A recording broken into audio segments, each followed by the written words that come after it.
At the end of the day, it's not about what you have or even what you've accomplished. It's about what you've done with those accomplishments. It's about who you've lifted up, who you've made better. It's about what you've given back. Denzel Washington. Welcome to Inspire Vision. Our sole purpose is to elevate the lives of others and to inspire you to do the same. Lisa, welcome to the show. Dr. Doug, thank you so much for having me. It's my delight to meet you and be here today. Oh, and I see you have a friend already. This is Smelly Cat. She loves being in the podcasts. Oh, that's great. Well, you know, what I find interesting is I've done a little bit of research on this, is that one of the comments that talks about how as we start to discover certain things, it not only shows us what's going on, but it also reflects a potential for healing and so on and so forth. What I'd love for you to do is share with the audience, number one, the name of your book, but also what did you experience in your life that brought you to the point that you're doing this? Okay. Really good question. So my book title is called The Chiron Effect, Chiron, Healing Our Core Wounds, meaning emotional wounds, through astrology, empathy, and self-forgiveness. And the reason why this work is so important to me and why I am a therapist, from 6 years old, Dr. Doug, my parents remembered me saying, I want to be a psychiatrist. And I've always been so curious about people and what makes us tick, like our habits, our patterns. And I know that our lives are composed of the thoughts that we think every day on repeat that become our beliefs. Those beliefs inform the actions that we take and that we don't take. And I really am inspired to help people expand those parameters, those boundaries that we put upon ourselves, believing we can't or shouldn't. And that's why I really love working with people, to help them heal, because as we heal ourselves, we're able to step more into the life that we really want to have, and life meets us there. I'm wondering what you think about that even. Well, and you know, as you say that, I'm going to ask you to be real transparent if you're comfortable with it. Yeah. Is what I find is that so often we are able to help others because of the actual experiences that we have had in our own lives. Yes. And for you, were there certain items or experiences that you had that brought you to the point of being able to do that self-discovery, heal, and move into this direction? Absolutely, yes. When I was younger, in fourth, fifth grade, I was bullied for being slow. And I remember how painful that was, being the last kid picked to be on, say, the kickball team, and feeling like nobody wanted to play with me. And that was reinforced by, in my family, there was a period of like some really good times. And then my parents just started to not get along. They ended up divorcing, and there was a lot of verbal abuse. There was some domestic violence. There was some physical abuse. And so I felt like my home wasn't safe. And I didn't know those words when I was young or even an adolescent. I just knew when I'd come home, I'd kind of scan the environment to see, like, how are mom and dad? Like, how do I need to show up and be? I know today it's called hypervigilance, when we scan our environment to see if it's safe or not. And so I started to slowly kind of minimize and diminish my likes, needs, and even interest, to just kind of see, how is the family tonight? Like, what do I need to do to try to keep the peace? And what do I need to do for my brother and sister? Not knowing that these things, when you're older, can create some issues for you. Like, you might become a real big people pleaser. You might not know what you even like or want, because you're used to deferring to others as a coping mechanism to just keep things kosher, keep things as peaceful as they can. And I didn't even know that really wasn't even up to me. I thought it was by me doing certain things that pleased my parents that things stayed peaceful, but it wasn't at all. So I really outsourced a lot of my self-esteem and things I had to rebuild when I entered therapy at the young age of 21. And I knew when I entered therapy at 21, this is what I'm going to do with my life, because I knew I had a path to walk, to heal, and yet I wasn't afraid of it because I felt really excited to be able to do this for myself and then help others. So, how did you come across this concept of Chiron? And explain to the audience what that is.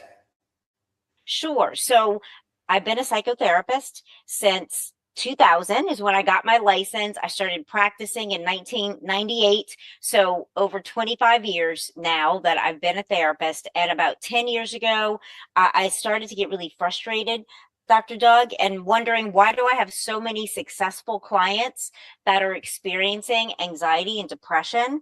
And why, after I had been in therapy as a client for 20 years, really self-aware, really like about my own personal growth and development, why was I still feeling anxious and depressed? And 10 years ago, I started meditating as a daily practice. And when I was meditating, I was asking God, I was asking the universe these two questions. Why is this happening with clients and myself? And I just heard this kind of whisper, Chiron, Chiron. And I was not very impressed and I ignored it at first. But I learned enough to know that when there's something meant for you to have information, it's going to keep coming up. And the sooner you answer that call, the easier it's going to be, rather than if you keep ignoring your intuition, ignoring the signposts. They tend to get louder and more dramatic. So I was like, okay, I'm just going to start Googling this Chiron thing. And I learned that Chiron was in Greek mythology a healer.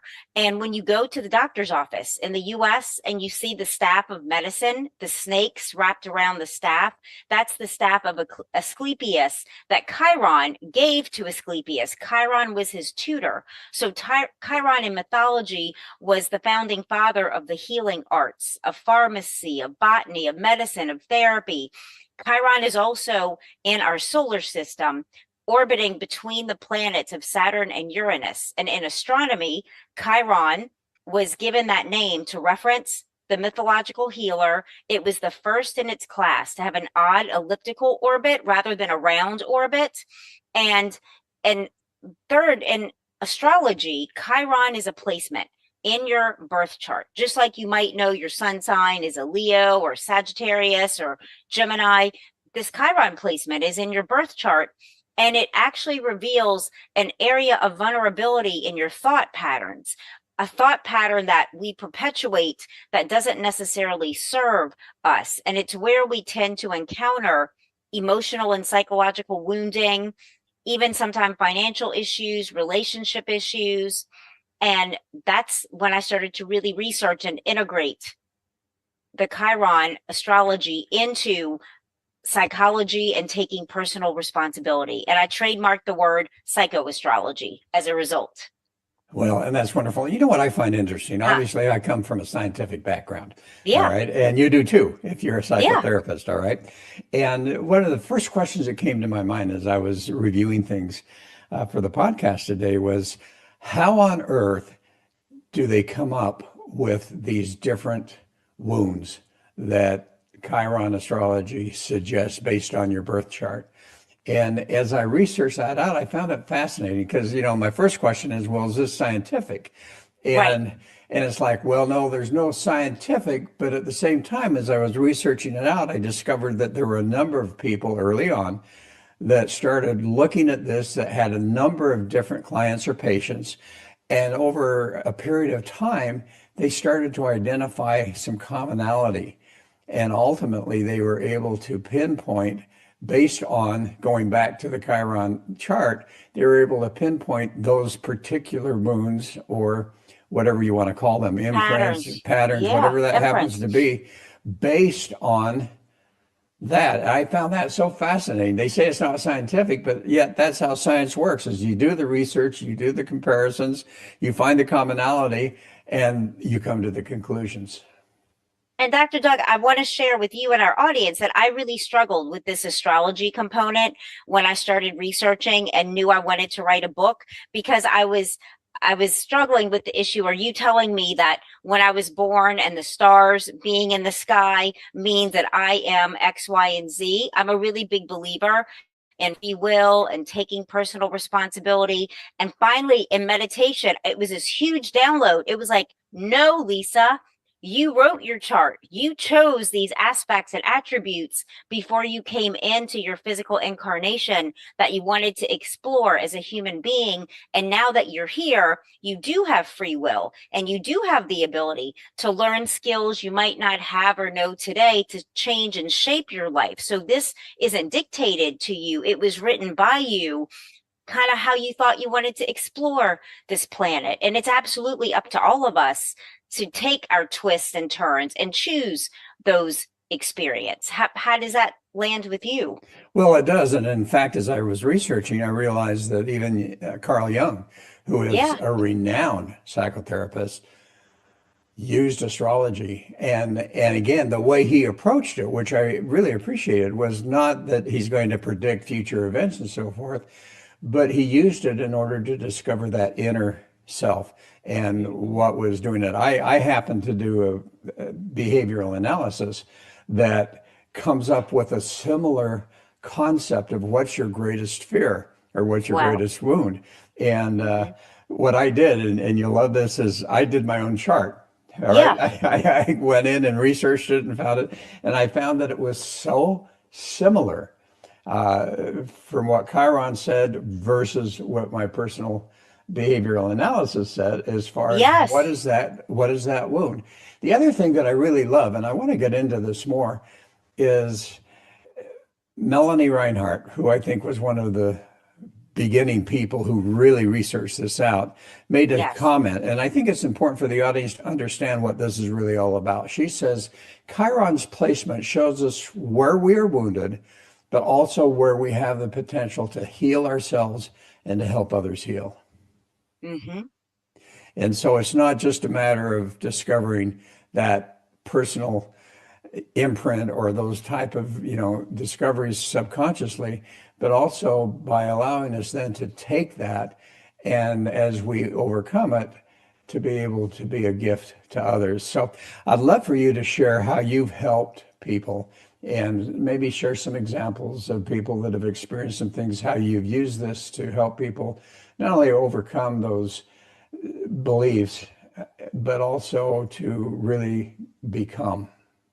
Yes. I love this question. And many people just like you, Dr. Doug, that are in the the healing arts, you've already been about your self-discovery and personal transformation, that when you learn about your Chiron, it's more of a confirmation that you're on your path, you've been on your path. This lines up with the other modalities that have resonated with you. And it's really kind of like very affirming, I think. And that's been the case for a lot of my clients. I work with a lot of therapists, in fact, in my practice. Wow. And it's really been clarifying and affirming for them to know that they've been healing this. And wounding has been the word that we're using. I'm going to also put out here, wounding is on a spectrum. So for some people, it is deep wounding when you've experienced some traumas like sexual abuse and domestic violence and neglect. That's a big wound. For others that haven't experienced that, fortunately, it's more of an ouch. It's more of a ooh, like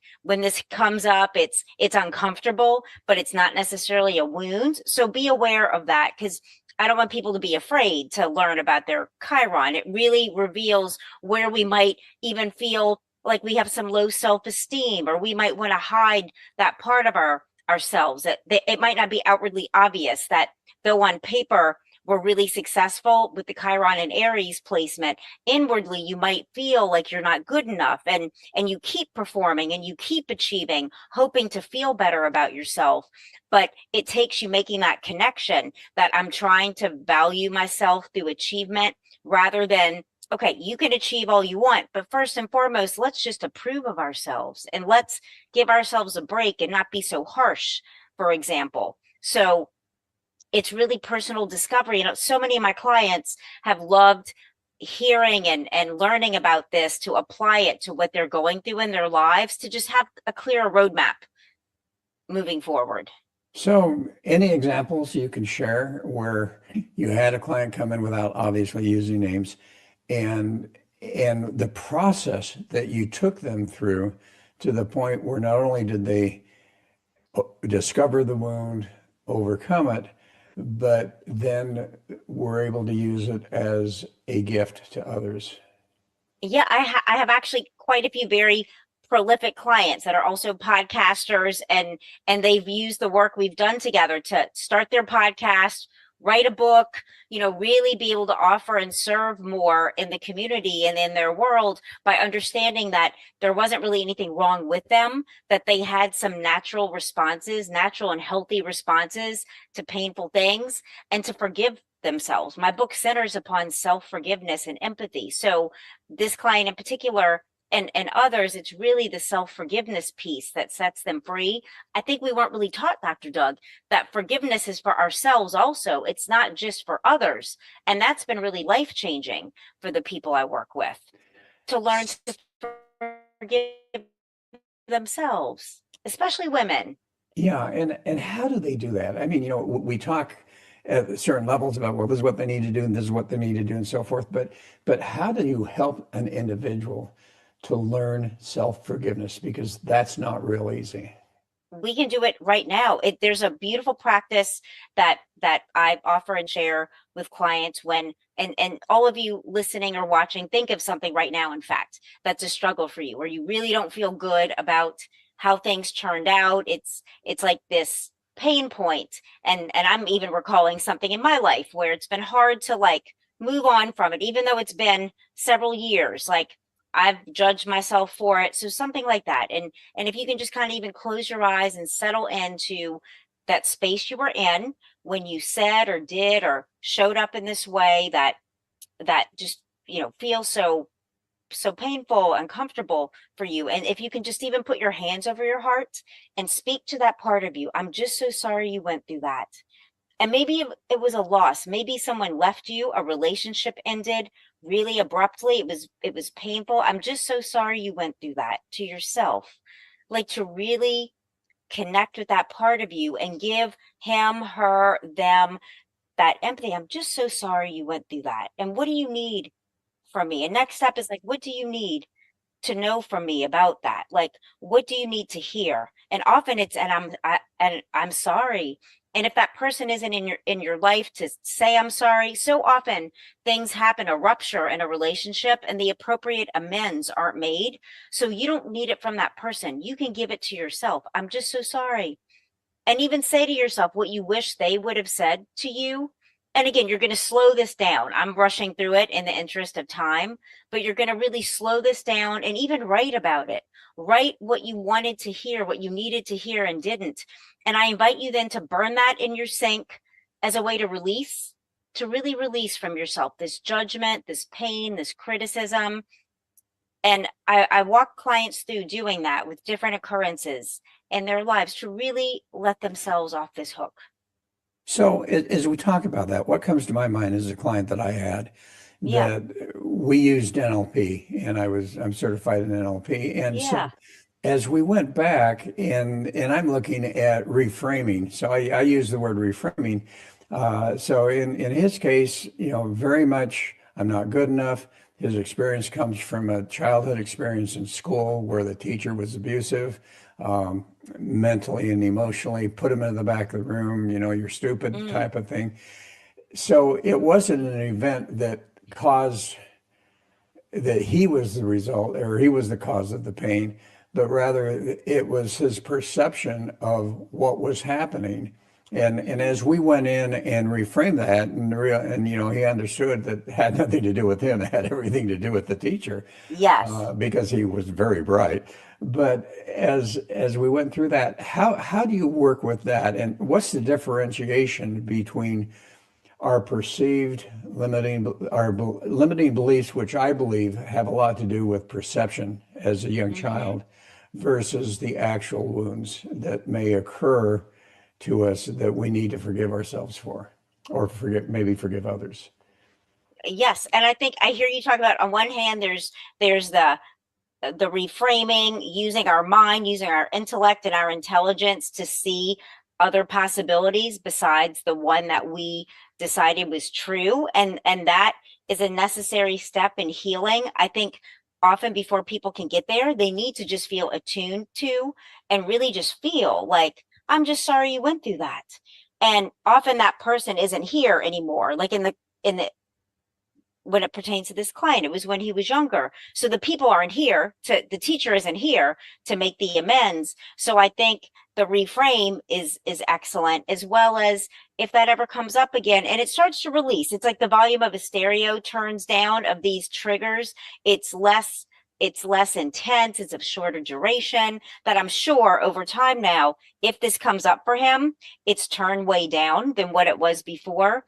And I think with men, different than women as well. I don't work with everyone the same. Like everyone resonates with different things. So I would work with him, for example, I think much like you did, and ask, like, is there any part of you that feels like you really need like an amends to that younger boy that you were, that younger child, like to really connect with him, and only the client knows that, if that would be helpful or not.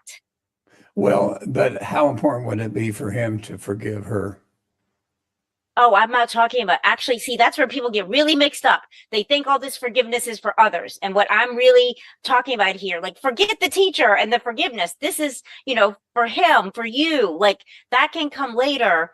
And I think the forgiving of others, we rush through it too fast, almost fearing like if I don't, something bad's going to happen, rather than really taking our time to forgive, say, that teacher. I think it would take some real growth and him to really feel solid again. Like, I am not wounded by this. Like, actually, like, I'm not shaken by it. And this teacher clearly had some mental health problems, serious issues going on, to maybe just even that's enough. Like, forgiveness doesn't necessarily have to be like, oh, I'm so sorry this person was that unhealthy, and but just to even have it not feel so powerful. So I think forgiveness is in layers, I talk about in my book, even. Okay, so sometimes it's just awareness, as you Yeah, say, it's just that's awareness. So enough. forgiveness is one element. What are some of the other elements you talk about in your book? I talk about empathy and self-empathy, and really, again, this attunement to ourselves. When you grow up in a healthy family, your caretakers attune to you appropriately. When you fall and skin your knee, they're right there on the ground. Come on, let me get you up, let me clean you up. However, that doesn't happen a lot of the time with every situation. And many people grow up having navigated really big things, a parent dying, and no one thinks to pull the child aside and be like, how are you? Because they're in so much grief themselves. And you just kind of grow up and time moves on, and all of a sudden you're adult, but all these things have happened and they never really feel like they've been healed or resolved. So that's where the self-attunement, really being empathetic towards yourself, understanding how some of your experiences are influencing you today, like the personal responsibility piece, and what you want to do about it. If there's anything you feel like you really want to address and work on from your past, so that you're showing up really authentically, being kind, being yourself, not hurting others like you were hurt. So my book addresses all of those aspects as well, of who do you want to be now that you have this awareness that there could be some things to heal. Okay, so you have your core wound, you recognize that, and then the process is number one, to forgive yourself if for whatever that happens to be, have that empathy.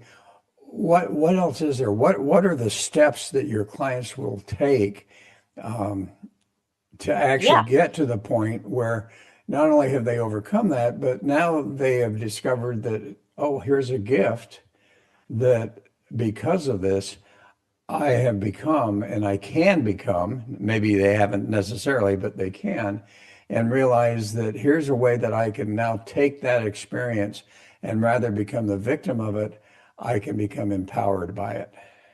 Yes, it is so individualized. So there are 12 placements of Chiron in the 12 signs, Aries all the way through Pisces. So for every single one of these placements, all 12, I give 5 to 6 affirmations tailored specifically for your Chiron, for your experience that you are wanting to heal, to strengthen and support, as well as I give 3 to 6 takeaway steps that pertain specifically to this vulnerability slash up to and including a wound. It's a vulnerability for some, it's a wound for others. So it's really specific on what I suggest. And I spent 3.5 years writing and researching. So I experienced all 12 of these placements to really tune into what do people need to know and do, so you can take a chapter and start today changing behaviors and thoughts based on Okay. what's in here. So my Chiron is in Scorpio in the first house. Okay. Yes, I have it open to Chiron in Scorpio. So Okay. here we are. It's open right there. So this has to do with the wounding in the experience of power. And it's in your first house of personal identity, of self identity. So something not obvious to anyone else but you. And so some affirmations for you would center around using your power for goodness. And also your trust somehow was disrupted along the way, learning who and where you can trust, who's safe. That might have been something that was challenging for you, Dr. Doug, learning about trust and even believing that things are going to work out. You see injustice, like it really stands out to you, and to know that there's good people. I believe you're one of them. I feel your energy. I feel like you're also like a really strong and powerful man. So for you with this Chiron in Scorpio, you enjoy being generous, and it's looking for opportunities to volunteer, to assist, to help. That's something that's really meaningful for you. Is that accurate? Oh yeah, and as I read, really the ability to help others and so on and so forth. That is so accurate.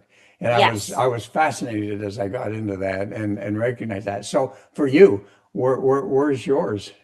Oh, it was so the Chiron in Aries, this in my first house as well, and my personal identity. I've always been achievement oriented because I really love it. It makes me excited and happy to accomplish goals that serve others and our world. Yet I never felt like I was good enough doing it. It was this very weird disconnection for so many years until I understood my healing is to really, whenever I'm feeling less than or not enough, it's like, so how are you overperforming? Like, can you please take like sit down, everything's all right, like you're doing more than enough. To really comfort myself, go for a hike, like do something that's not always about like some kind of work thing that's bettering something or someone. To really like be gentle with myself, like smell the roses literally, and enjoy myself more and So praise myself. what are the affirmations for you? Let me see. Let me look and see. And then I'll have you give me the affirmations for me. And there's a reason for Sure. this. Absolutely. Let's see. Chiron and Aries affirmations are: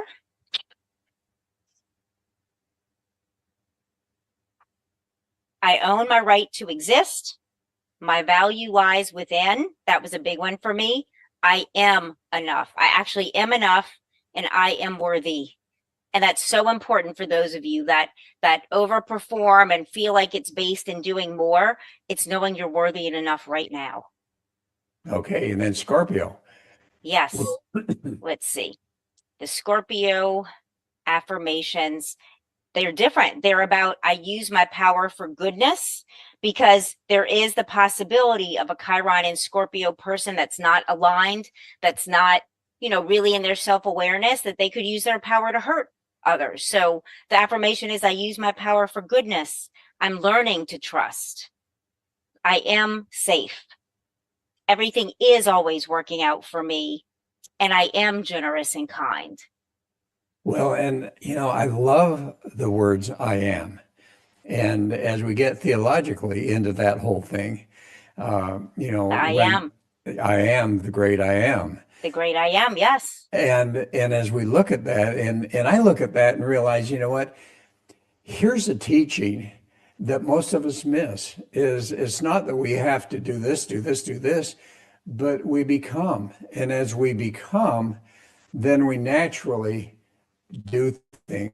And let's talk about affirmations, because there's so many concepts about affirmations. You put them up on a board in front of you or whatever that happens to be. But scientifically, and we're going to get into that a little bit, when we talk about affirmations, we talk about meditation. What, in your opinion, what do affirmations do for an individual from a standpoint of changing their mindset and actually changing those neurological pathways in their brain. For an affirmation to truly change your subconscious mind and upgrade it, it has to be an affirmation.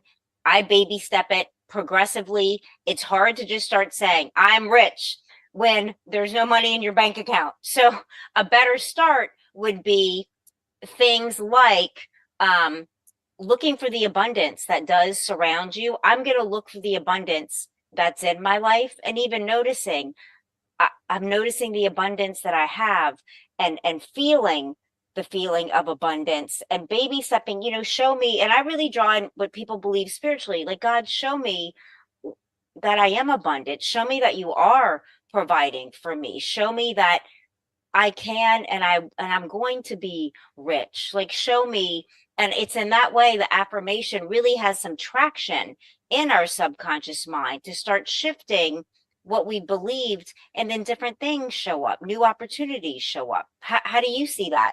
Well, as you're talking about that, what comes to my mind is the word gratitude. And as we start to really look at, and I don't like the concept of money. Yeah, I just don't. But Yeah, we can use another one. yeah, but from the concept of gratitude, and as you said, the gratitude for the abundance that I have, living here in Thailand, one of the things that has just really struck me is culturally, I mean, people here are maybe in US dollars, the average person makes maybe, five, two, three, $400 a month. And Okay. they live on that. And what fascinates me is they're happy. At least they appear to be on the outside, and they're friendly, they're kind, and so forth. And I think that as we start to recognize that abundance that we have been given, even if it's small, and then I love how you talk about writing it down, that literally we start to appreciate our life and change our perspective of our life and recognize that, there's so many things to be grateful for. Dr. Doug, there are. And I think an important step is to really act authentically, be happy with where we are and what we have, to really appreciate, to really see how blessed, to see whatever, and stop comparing and really tune in to the abundance. Like, I love taking walks, and the flowers, the grass in Santa Monica. I went to the beach yesterday here in California. It's like the abundance of sand, like, it's everywhere in nature, abundance that's just beaming around. And when you really start to feel that, it soothes, it harmonizes us with something bigger and greater that then does allow us to change our lives. Well, and I love the nature thing. I try to walk at least 2 to 3 times a week, and walking around and just looking at the rice fields and the lakes and just the nature that is not necessarily everywhere, but I found a place to walk where I see that, and to appreciate the nature and to recognize that, what an abundance in our lives to be able to recognize that here's this creation of beauty and of nature, and that it exists there to help us to feel better. And I love Thailand. When I was there, people were so kind, so nice, like you said, happiness. And it was just like really life changing to go. And when I was lost, somebody would take me to where I needed to be, just really going out of their way, but they didn't think a thing about it. It was like their natural impulse to, like, see I was an American, obviously lost, looking at a map or whatever, and like ask and try to communicate, even to help. It was like wonderful that people would take their time to do that. I think we have a lot to learn in America about kindness and generosity, and just pausing to take some time out for someone else instead of rushing to the next thing. It's amazing as I walk in, if I'm shopping, if I'm walking into a store, and I'm going, okay, and I have to show them a picture because I don't speak Thai. So I'm saying, all right, here's what I'm looking for. And that individual literally walks me all the way through all of the aisles, and then introduces me to the person who happens to be in charge of that area. And then they sit there and they stay there to make sure that I'm able to find what I can find, what I need to find. So That's awesome. it's fascinating. So we've got the forgiveness, we've got the empathy, we've got the affirmations, Anything else in your book?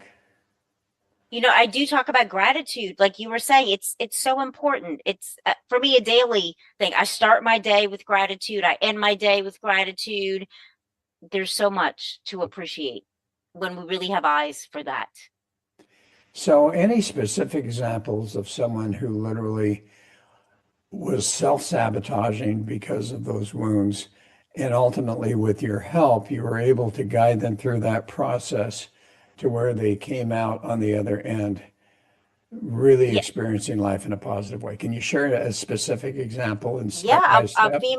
female client that comes to mind was self-harming, like cutting herself horribly. It was so scary. The cutting and damage physically she was doing to her body, and because of self-loathing and just like hating herself and not having any other way to express. And it was several years, and working with her, she was able to completely stop doing that to herself and became involved with animals, and then became a teacher. And like she emailed me years later just thanking me, and it was like amazing to hear from her about how good her life was flowing, how much she appreciated my patience, and just not being afraid of what she was doing. That a lot of therapists even get afraid when there's something like self-harm happening, and she just had really loves her life. And it was like, wow, like that's why I do this, to know like a life, and like generations are changed by what we do and by what you do. Even someone listening and watching, the kindness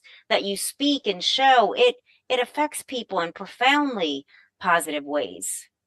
Well, it does. And you know what fascinates me is so often, you're fortunate because you get feedback from your clients. So often I think, excuse me, as as we seek to touch the lives of others and recognizing that, it's just about the one. It's not about the masses. It's just about the Hmm. one.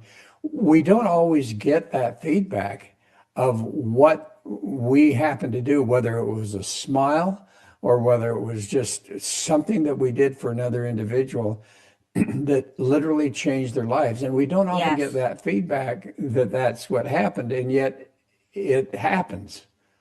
Yeah, it does. So to keep taking your time with others, and as you feel led, we all have an intuition, to honor your intuition and do what it directs you to do, even if it doesn't make any logical sense, to trust. Okay, so let's talk about those affirmations again, and let's talk about the neurological pathways. Okay. What happens if you've done, and I'm sure you've studied this, what happens when someone is experiencing those wounds and continuing to experience it? What happens? Because what's occurred is they have developed neurological pathways that is literally a habit. This is how I am. And what happens when you start to use those affirmations in a way that it starts to change those neurological pathways and set aside some of the negative ones and start to develop the positive ones? How does that occur? Well, it occurs first and foremost because it's about healing the disruption that happened. That when people have these beliefs about themselves that are harsh, critical, and just awful, it's because something's happened in their lives, that we aren't born thinking these thoughts. Another human being 99% of the time has said something, done something that disrupted your sense of trust and safety in the world. So before we're speaking affirmations, we're doing some deep healing work around, what happened and what meaning did you make of yourself when this happened? And once they're able to fully, release any feelings they might not have been able to share with others at the time, it's like, okay, what if, let's look at this. The reframe is so important. Like, let's look at this in some other possibilities. And like, might it be that you were always good enough, but this person was really wounded and damaged, and they hurt you because they were wounded, not because you're not valuable? And like, how do you want to believe about yourself, instead of being like, I'm not worthy or valuable? Like, how do you want to feel? And I'll have clients write down statements. I write it down with them, so I have a copy, they have a copy, and we'll make, like, say 3 to 5 to keep it manageable, like how you'd really like to believe about yourself. And I encourage people then to take those statements and put it on a sticky note and keep it in their wallet. Like I have some in mine, so that you're encountering it. So your subconscious mind is encountering these statements of new beliefs you want to feel about yourself and about life, and it gradually starts to get some traction again as you're continuing to maybe make some changes. Maybe you need to heal an addiction. Maybe you need to stop talking to someone that's not treating you well, or maybe you need to go hang out with some people that love you that have been reaching out that you haven't answered their text or calls. So it's the thought and the affirmation along with the new behaviors and healing oneself, like all together. And how does meditation fit into all of this? Well, or do you meditate, Dr. Oh, Doug? yes. Oh, yes. Yes. It took me, I really believe in 2-week experiments. So 10 years ago, I just simply did a 2-week experiment. I'm going to meditate every morning. I'm going to start with 5 minutes. And in 2 weeks, if I don't feel anything different, I never have to do it again. But I feel like I knew I could show up for 2 weeks each morning. I believe most people can when you really prioritize something that's important to you. So for 2 weeks, I just would meditate for 5 minutes. And by the end of 2 weeks, it had become 15 minutes. And I was doing a mix of silent meditations and guided YouTube meditations. And I felt so much happier, so much just richer emotionally in my ability to access my range of emotions. Like I just felt like I'm changing, and I'm just going to keep doing this. Like the evidence of my experience showed me that this is valuable. And I encourage you to try a meditation. There's so many ways. You can do a walking meditation, listening to some soft music. You can do a YouTube guided meditation for 4 or 5 minutes. You can go somewhere, participate in group meditation, and just see. And it's amazing what comes up. I mean, you experienced it with the Chiron. It's amazing in my experience and others that I've interviewed that through meditation, all of a sudden these items come up. And as you become aware of that, it allows you then, if it happens to be a, self-sabotaging belief, you recognize, wow, that's there. And you're able to start to set it aside. Or as you say, sometimes just meditating to experience that peace and happiness and joy in our lives. Yes, to me, it's just amazing. Yeah, it's worth trying if someone's listening or watching and they haven't. Yeah, And absolutely. it helped me to go to some group meditations, Dr. Doug, as well. Really learn with others to really like dive into this and see what works for you. And different things. For me, it's walking meditation. Yeah. And it goes on for an hour sometimes. So Me too. I love walking meditation. Like yeah. it's my thing. Yeah, too. I love it. I love it. So anyway, as we get to the end, how do people find your book? It's on Amazon. It's at barnesandnoble.com. You can just Google Lisa Tahir, my name, and it will come up, or the title of the book. It's on walmart.com, and I'm the audio voice on the Audible, the audio book. It's my voice. So it's also available that way and on Kindle. And how do people find you if they want some help?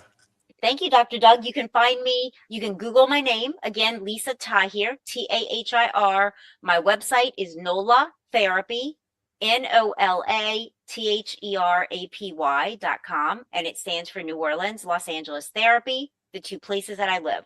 And that's my Instagram, NOLA Therapy. Wonderful. Wonderful. And as a closing thought, what would you want to share with the audience? What came up a moment ago, it was not planned, is this notion around being happy over being right. And it's a time we're living in. I think people are trying to be right, feeling like somehow that's going to change minds. And I invite you instead to invite in what your happiness is. Ask, what is my happiness today? And notice what you're led to do, to say, to experience. And do that every week as much as you can. What is my happiness instead of being right? I love it. Lisa, thank you so much. This has been a wonderful conversation. Thank you, Dr. Doug. You're awesome. Well, and so are you. I appreciate it so much. Folks, please go get that book. I've gone through it a bit and it is just fascinating. And again, here's a fascinating approach that might change your lives. So again, Lisa, thank you so much for making a difference in other people's lives. Thank you, Dr. Doug. You as well. Thank you. Dr. Doug saying namaste.